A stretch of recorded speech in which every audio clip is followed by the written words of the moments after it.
नमस्कार दोस्तों। वर्तमान में दुनिया आर्थिक प्रभाव को देख रही है, जिसमें महंगाई बहुत तेजी से बढ़ रही है और अर्थव्यवस्था का विकास बहुत ही निम्न गति से हो रहा है, जिसमें वैश्विक तनाव की स्थिति बनी हुई है। विशेषज्ञों का मानना है कि यह स्थिति ग्लोबल इकोनॉमिक क्राइसिस की तरफ बढ़ रहा है। ग्लोबल इकोनॉमिक क्राइसिस ऐसी स्थिति है जहां पर संपूर्ण विश्व आर्थिक मंदी को देख सकता है। तो आज हम लोग जानने वाले हैं कि इसके क्या प्रभाव पड़ सकते हैं और इसके कारण क्या है और इसके क्या सुझाव हो सकता है। तो कारणों में सबसे बड़ा कारण माना जा रहा है कि भू राजनीतिक संघर्ष, जिसमें इजराइल और ईरान का युद्ध, रसिया और यूक्रेन की युद्ध को माना जा रहा है। दूसरा कारण है कि कच्चे तेलों की कीमतों में अत्यधिक वृद्धि होना। तीसरा कारण यह है कि उच्च बैंकों द्वारा ऋण में बढ़ोतरी करने के कारण ऋण बहुत ही महंगा हो गया है। इसके प्रभाव को देखें तो सबसे बड़ा प्रभाव पड़ रहा है कि ईरान और इजराइल के युद्ध के बाद व्यापार बहुत ही अधिक मात्रा में बाधित हो रहा है। व्यापार में बाधित होने के कारण निवेश कम मिल रहा है और विकास बहुत ही निम्न गति से हो रहा है।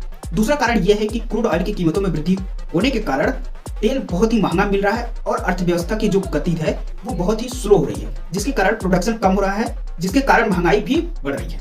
तीसरा कारण हम लोग देखें तो ऋण महंगा होने के कारण जो वर्तमान में देश हैं डेट ट्रैप में फंसते चले जा रहे हैं, जैसे श्रीलंका और पाकिस्तान। यदि हम इनके सुझाव में देखें तो सबसे पहला सुझाव यह है कि आर्थिक सहयोग को बढ़ाना होगा। दूसरा, आर्थिक सहयोग के साथ साथ सप्लाई चेन को बढ़ाने में मदद करनी होगी।